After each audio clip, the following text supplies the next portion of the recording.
Assalamualaikum warahmatullahi wabarakatuh.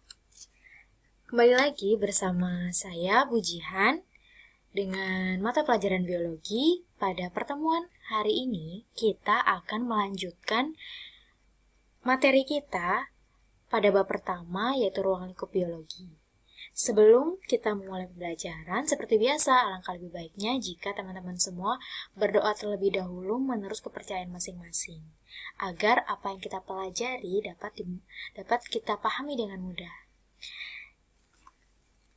Oke, jangan lupa juga nih buat teman-teman untuk menyiapkan catatannya, buku tulis dan pulpen alat tulis catatan. Jika nanti terdapat hal-hal yang menurut teman-teman penting, teman-teman bisa langsung catat. Oke, kita langsung masuk ke materinya.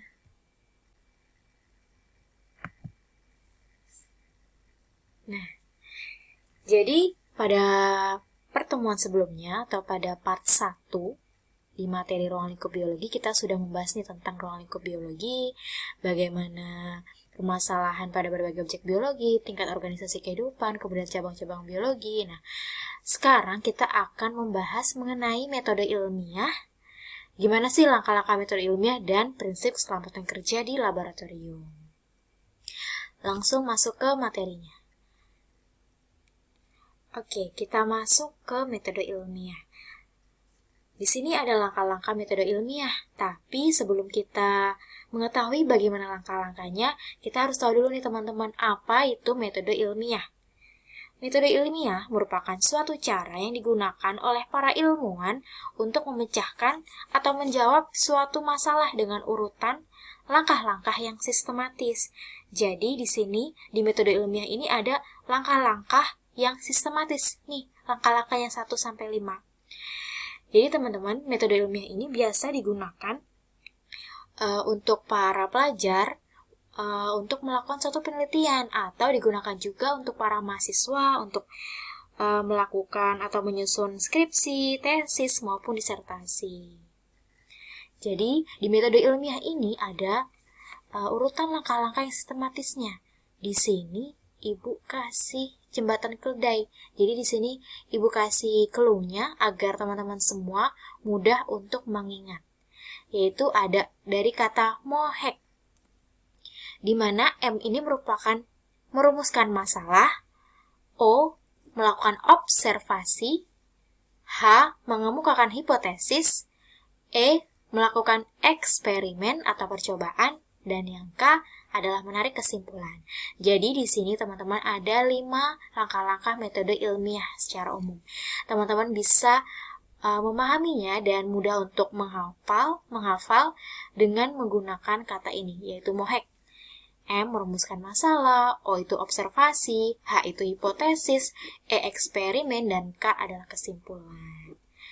Selanjutnya kita akan bahas satu-satu dari setiap langkah-langkah metode ilmiah. Yang pertama ada merumuskan masalah. Dari namanya aja kita sudah bisa mengetahui nih teman-teman, merumuskan masalah. Berarti di sini sebelum melakukan suatu penelitian kita harus mencari suatu masalah atau apa sih yang ingin kita ketahui, apa yang ingin kita teliti. Nah, di sini kita harus merumuskan dulu nih. Nah, biasanya dalam bentuk 5W1H, dalam bentuk pertanyaan, yaitu ada apa, di mana, kenapa, bagaimana, siapa, kapan, seperti itu. Jadi, sebelum kita melakukan satu penelitian, kita harus menentukan dulu nih masalahnya. Apa sih yang ingin kita ketahui, apa yang ingin kita teliti. Nah, di sini biasanya dalam rumusan masalah itu dirumuskan dalam bentuk pertanyaan. Seperti di sini ada contohnya, bagaimana pengaruh media tanaman terhadap pertumbuhan biji kacang tanah?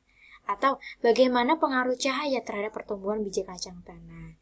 Nah, jadi di sini nanti kita akan mengetahui juga nih berbagai macam variabel yang nantinya kita akan pelajari di tahapan metode ilmiah selanjutnya. Jadi di sini ketika merumuskan masalah berarti kita mencari tahu atau kita mencari dahulu nih apa sih yang ingin kita teliti dan apa yang ingin kita ketahui. Di sini kita ambil contoh, kita ingin mengetahui pengaruh media tanaman terhadap pertumbuhan biji kacang tanah. Yang kedua ada melakukan observasi. Nah, saat melakukan observasi ini berarti kita mengobservasi apa saja yang akan kita ketahui dari pertanyaan yang telah kita rumuskan dalam perumusan masalah. Jadi tadi kan kita rumusan masalahnya bagaimana pengaruh media tanaman terhadap pertumbuhan biji kacang tanah. Jadi ketika kita sudah mengetahui masalahnya nih, kita harus cari tahu dulu nih terkait masalah yang telah kita tentukan. Jadi kita harus observasi dulu nih. Dari mana sih observasinya, Bu? Observasinya itu dari kita mencari sumber literatur, studi pustaka. Jadi bisa dari penelitian-penelitian sebelumnya. Selanjutnya, masuk ke langkah metode ilmiah yang ketiga, yaitu ada mengemukakan hipotesis. Hipotesis di sini artinya adalah dugaan sementara atau jawaban sementara berdasarkan studi pustaka. Jadi, sebelum kita mengemukakan hipotesis, langkah sebelum ini kan tadi kita apa? Yang kedua, melakukan observasi. Nah, saat kita melakukan observasi, tadi kita kan harus melakukan suatu studi pustaka, harus tahu nih bagaimana sih hal-hal terkait penelitian kita. Nah, di sini kita akan menyusun jawaban sementara terkait penelitian kita. Nah, ketika kita menyusun hipotesis ini atau dugaan atau jawaban sementara, kita nggak boleh ngasal. Harus berdasarkan pada studi pustaka, berdasarkan pada jurnal-jurnal, berdasarkan pada dasar teori yang telah kita cari pada tahapan observasi. Seperti itu. Jadi kita nggak boleh ngasal nih teman-teman dalam menyusun hipotesis. Di sini terdapat contoh hipotesis yang telah disusun, yaitu media tanaman berpengaruh terhadap pertumbuhan dan perkembangan, dan cahaya berpengaruh terhadap pertumbuhan. Jadi di sini kita berhipotesis atau berduga, atau ada dugaan sementaranya, yaitu bahwa si media tanaman ini ternyata berpengaruh terhadap pertumbuhan dan perkembangan. Tapi hipotesis ini juga harus kita buktikan melalui eksperimen. Namanya juga dugaan ya teman-teman. Jadi ini masih dugaan, masih harus dibuktikan pada tahap metode ilmiah eksperimen. Nah, masuk nih ke tahapan selanjutnya, yaitu melakukan eksperimen atau percobaan. Jadi di sini kita melakukan suatu percobaan untuk mencari tahu apakah hipotesis benar atau salah. Jadi di sini kita melakukan suatu pengamatan atau suatu eksperimen. Nah, pada tahap ini, ternyata terdapat 3 macam variabel. Terdapat 3 macam variabel pada tahap eksperimen ini, yaitu ada variabel bebas, variabel terikat, dan variabel kontrol. Lebih jelasnya tentang variabel ini kita akan bahas di slide selanjutnya. Oke. Di sini ada, tadi kita telah bahas macam-macam variabel, 3 macam variabel. Jadi teman-teman, dari perumusan masalah tadi, yaitu kan tadi kita sudah mengetahui ya, kita ingin mencari tahu bagaimana pengaruh media tanaman terhadap pertumbuhan biji kacang tanah. Nah, ternyata dari rumusan masalah yang kita dapatkan ini, kita dapat menemukan berbagai macam variabelnya, yaitu variabel bebas, variabel terikat, dan variabel kontrol. Sebelum masuk ke dalam variabel ini, kita harus mengetahui dulu nih apa sih variabel bebas, variabel terikat, dan variabel kontrol. Jadi, variabel bebas ini merupakan variabel yang memengaruhi variabel terikat. Nah, biasanya variabel ini sengaja dibuat tidak sama dalam penelitian. Kemudian, kalau variabel terikat adalah variabel yang dipengaruhi. Variabel terikat ini muncul karena adanya variabel bebas. Sedangkan variabel kontrol yaitu variabel yang digunakan sebagai pembanding variabel yang diuji. Variabel ini dibuat sama dalam penelitian. Jadi di sini Ibu punya penelitian nih teman-teman. Punya penelitian dengan 3 perlakuan yang berbeda. Di sini jadi ada 3 gelas, kemudian dimasukkan kapas dan ada biji kacang tanah di dalamnya. Nah, masing-masing dari gelas ini diberi perlakuan yang berbeda. Yang pertama, gelas pertama atau gelas A ini disiram dengan air sabun. Yang gelas B disiram dengan alkohol 75% dan gelas C disiram dengan air mineral. Dari percobaan ini, kita bisa mengetahui nih teman-teman, kita bisa menentukan mana-mana saja yang termasuk variabel bebas, variabel terikat, dan variabel kontrol. Jadi tadi kita sudah mengetahui atau kita setelah menentukan rumusan masalahnya, yaitu kita ingin mengetahui bagaimana pengaruh media tanaman terhadap pertumbuhan biji kacang tanah. Di sini, media tanaman bertindak sebagai variabel bebas dan pertumbuhan biji kacang tanah sebagai variabel terikat. Mengapa bisa seperti itu? Coba kita kembali lagi ke pengertian variabel bebas. Variabel bebas adalah variabel yang memengaruhi variabel terikat. Dan biasanya variabel ini sengaja dibuat tidak sama dalam penelitian. Tadi Ibu katakan bahwa variabel bebasnya adalah media tanaman. Nah, di sini yang dibuat berbeda kan media tanamannya ya. Media tanamannya masing-masing dibuat perlakuan yang berbeda. Yang A disiram dengan air sabun, kemudian yang B disiram dengan alkohol 75% dan yang C disiram dengan air mineral. Nah, dari sini bisa kita tentukan nih teman-teman, udah jelas banget bahwa variabel bebasnya adalah media tanaman. Karena di sini media tanamannya yang dibuat tidak sama dalam penelitian, dibuat berbeda. Dan nantinya perlakuan perbedaan ini, ketiga perlakuan yang berbeda ini akan memengaruhi variabel terikatnya. Variabel terikatnya apa? Variabel terikatnya adalah pertumbuhan biji kacang tanah. Nah, jadi kenapa sih pertumbuhan biji kacang tanah ini sebagai variabel terikat? Karena variabel terikat ini merupakan variabel yang dipengaruhi, yaitu variabel yang muncul karena adanya variabel bebas.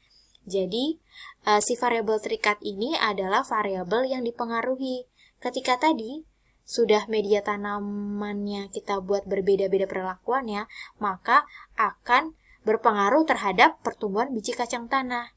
Jadi, variabel terikatnya adalah pertumbuhan biji kacang tanah. Karena variabel yang dipengaruhinya ini adalah si pertumbuhan biji kacang tanah. Pada variabel terikat ini, kan tadi variabel yang dipengaruhi. Jadi, variabel yang dipengaruhi adalah si pertumbuhan biji kacang tanah.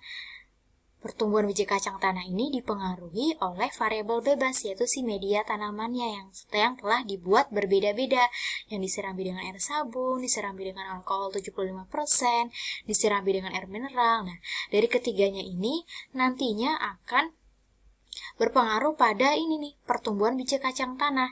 Nanti bisa kita lihat bagaimana sih tinggi batangnya, bagaimana jumlah batang dari kacang tanah tadi, kemudian bagaimana jumlah daunnya dan bagaimana warna daunnya. Jadi di sini variabel terikat adalah variabel yang dipengaruhi oleh si variabel bebas. Lanjut ke variabel kontrol. Apa sih Bu variabel kontrol ini? Variabel kontrol ini merupakan variabel yang digunakan sebagai pembanding variabel yang diuji, atau biasanya variabel ini dibuat sama dalam penelitian. Jadi di sini variabelnya biasanya dibuat sama dalam penelitian. Nih, di sini kita sudah bisa tebak nih pasti teman-teman semua, yang dibuat sama yaitu sama-sama menggunakan gelas dengan ukuran yang sama, kemudian terdapat kapas dan terdapat biji kacang tanah yang dimasukkan dalam jumlah yang sama. Itu adalah variabel kontrolnya. Dibuat seperti itu agar tidak merubah hasil dari penelitian, sengaja dibuat sama sebagai variabel kontrol. Jadi variabel kontrolnya adalah ukuran gelas yang sama, kemudian kapas dan jumlah biji yang sama. Sampai sini sudah paham ya teman-teman? Jika belum paham, teman-teman bisa ulang lagi sampai paham. Tapi insya Allah teman-teman di sini bisa langsung paham. Amin. Selanjutnya kita masuk ke metode ilmiah. Langkah-langkah metode ilmiah yang terakhir yaitu menarik kesimpulan. Nah, setelah tadi kita telah merumuskan masalah, kemudian melakukan eksperimen atau percobaan, maka kita perolehlah suatu data. Nah, datanya apa sih Bu? Datanya tadi bagaimana atau ukuran tinggi batangnya, kemudian jumlah batangnya, cabang, jumlah daun, dan bagaimana warna daunnya. Nanti biasanya data yang telah kita dapat dari eksperimen tersebut dibuat dalam bentuk tabel, kemudian dianalisis. Kita analisis nih, bagaimana sih hasil percobaannya, bagaimana sih apakah berpengaruh antara media tanaman dengan pertumbuhan biji kacang tanah. Nah, biasanya dalam kesimpulan ini kita akan membuat dalam bentuk deskripsi. Jadi di sini disimpulkan dalam bentuk deskripsi. Jadi nanti bisa dijabarkan nih teman-teman, misalnya udah ada nih tabelnya, kemudian dianalisis dan kita ambil kesimpulan. Misalnya kesimpulannya bahwa terdapat pengaruh antara media tanaman dengan pertumbuhan biji kacang tanah, di mana pertumbuhan biji kacang tanah pada gelas C yang disiram dengan air mineral itu lebih tumbuh dengan baik dan normal, dan memiliki lebar daun pada gelas C ini lebih lebar dibandingkan dengan gelas A dan B. Jadi intinya ketika menarik kesimpulan ini kita tarik kesimpulannya apakah benar berpengaruh atau tidak, dan kita buat deskripsi penelitiannya. Jadi kita deskripsikan, kita simpulkan dalam bentuk deskripsi.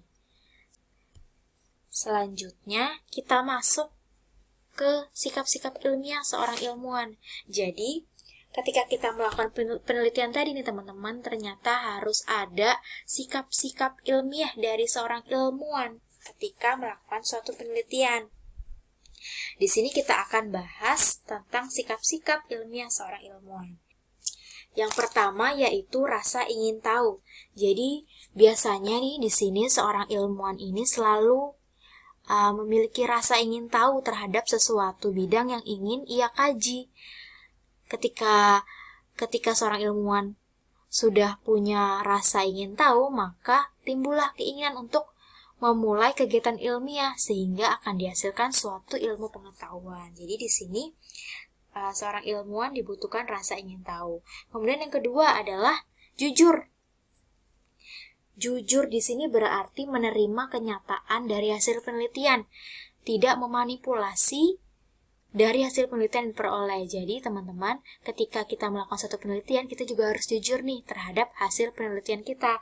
Tidak boleh nih dimanipulasi, tidak boleh mengada-ngada, atau tidak boleh mengubah data penelitiannya. Jadi harus jujur. Kemudian, terbuka. Terbuka di sini maksudnya adalah seorang ilmuwan itu harus mau mendengarkan pendapat, argumentasi, kritik dari orang lain. Entah itu dari rekan kerja timnya ataupun dari para ahli yang lebih mengetahui tentang penelitian yang sedang ia jalankan. Kemudian ada selanjutnya itu objektif. Objektif di sini maksudnya adalah menyatakan apa adanya tanpa diikuti perasaan pribadi. Selanjutnya, berpikir secara terbuka. Berpikir secara terbuka ini maksudnya adalah seorang ilmuwan ini harus mempunyai pemikiran yang terbuka dan menerima pendapat dari orang lain. Kemudian memiliki kepedulian. Jadi di sini ilmuwan juga harus peduli terhadap sekitarnya. Kemudian ada teliti dan tekun. Nah, teliti ini maksudnya adalah bertindak hati-hati dan tidak ceroboh dalam melakukan suatu penelitian. Dan tekun itu tidak mudah putus asa. Jadi teman-teman, teliti dan tekun ini merupakan kunci dari kesuksesan suatu penelitian, kunci keberhasilan dari suatu penelitian. Jadi seorang ilmuwan ini harus memiliki sikap tekun dan teliti. Selanjutnya ada berani. Berani maksudnya adalah berani membela fakta hasil temuan walaupun bertentangan dengan teori yang ada. Jadi, ketika kita melakukan suatu penelitian, kita juga harus berani nih teman-teman untuk mengemukakan hasil penelitian kita. Hasil penelitian yang benar-benar apa adanya, tidak dibuat-buat atau tidak dimanipulasi. Jadi kita harus berani untuk berpendapat atau berani untuk menjelaskan. Namun, ketika kita berani untuk menjelaskan atau berani untuk memaparkan fakta hasil temuan dari penelitian kita juga harus bersikap santun dalam bersikap. Jadi seorang ilmuwan itu juga harus memiliki sikap yang santun. Jadi teman-teman di sini kita bisa belajar nih banyak banget hal-hal positif dari sikap-sikap ilmiah seorang ilmuwan yang seharusnya dalam kehidupan nyata, tidak hanya dalam penelitian, kita juga harus memiliki sifat-sifat ini, teman-teman. Karena isi dari sikap-sikap ilmiah ini adalah hal-hal positif semua. Jadi kita juga harus punya nih rasa ingin tahu, jujur, terbuka, objektif, berpikir secara terbuka, kemudian memiliki kepedulian, teliti, tekun, berani, dan santun. Jadi tidak hanya ketika dalam suatu penelitian atau percobaan, selain kita dalam keadaan penelitian atau percobaan, kita juga harus memiliki sikap-sikap ilmiah seorang ilmuwan ini. Selanjutnya kita akan bahas tentang prinsip keselamatan kerja. Jadi tadi kita sudah bahas nih bagaimana langkah-langkah, metode ilmiah, langkah-langkah dalam penelitian, kemudian sikap-sikap apa saja sih yang harus dimiliki oleh seorang ilmuwan. Nah, sekarang kita akan belajar mengenai prinsip keselamatan kerja dalam melakukan percobaan di laboratorium. Jadi yang pertama yaitu mengetahui dan mematuhi tata tertib laboratorium. Biasanya dalam setiap laboratorium ini memiliki peraturan atau tata tertib yang sama secara umum nih teman-teman, di antaranya yaitu ketika masuk ke laboratorium pastinya kita harus seizin dari guru atau laboran yang bersangkutan. Kemudian ada juga setiap siswa ini dilarang untuk membawa makanan atau minuman ke ruang laboratorium kecuali itu adalah bahan untuk praktikum. Jadi siswa dilarang untuk makan dan minum di ruang laboratorium.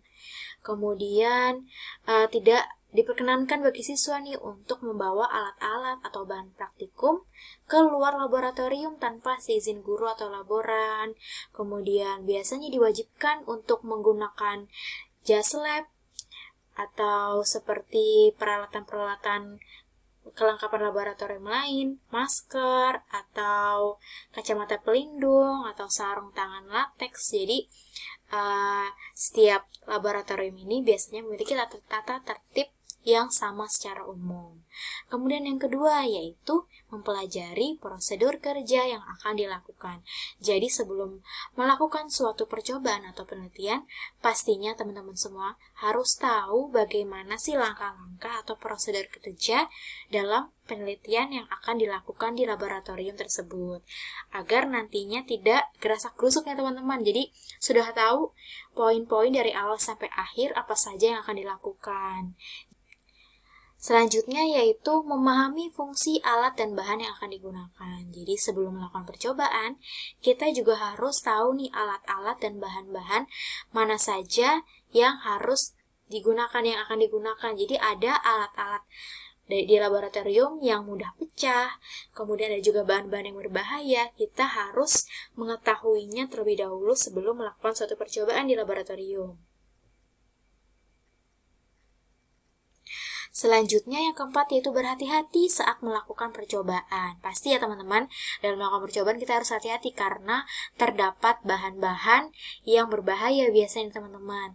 Ada juga alat-alat yang mudah pecah dan bisa melukai teman-teman jika melakukan percobaan di laboratorium jika tidak berhati-hati saat melakukan percobaannya. Nah, jadi yang terakhir ini yaitu memahami karakter setiap jenis alat dan bahan. Jadi biasanya ada nih teman-teman simbol-simbol dari bahan-bahan dalam laboratorium yang harus kita ketahui. Ketika kita mengetahui arti dari simbol-simbol tersebut, maka kita akan tahu nih bahan-bahan mana yang berbahaya, bahan-bahan mana yang harus kita gunakan secara hati-hati. Begitu juga dengan alat. Kita juga harus mempelajari bagaimana sih alat-alat di dalam laboratorium yang mudah pecah atau bagaimana cara kerjanya. Kita harus mengetahui secara detail agar alhamdulillah kita telah menyelesaikan materi pada bab pertama biologi mengenai ruang lingkup biologi, metode ilmiah, dan keselamatan kerja di laboratorium. Selanjutnya, teman-teman bisa langsung tulis kesimpulan apa yang teman-teman dapat dan teman-teman pahami dari video ini, teman-teman tulis di kolom komentar, tulis nama, kelas, nomor absen, dan kesimpulan singkatnya dari teman-teman yang telah teman-teman dapat nih. Sekian dari Ibu, semoga apa yang telah kita pelajari hari ini bisa bermanfaat dan teman-teman semua bisa memahaminya dengan baik dan dengan mudah. Wassalamualaikum warahmatullahi wabarakatuh.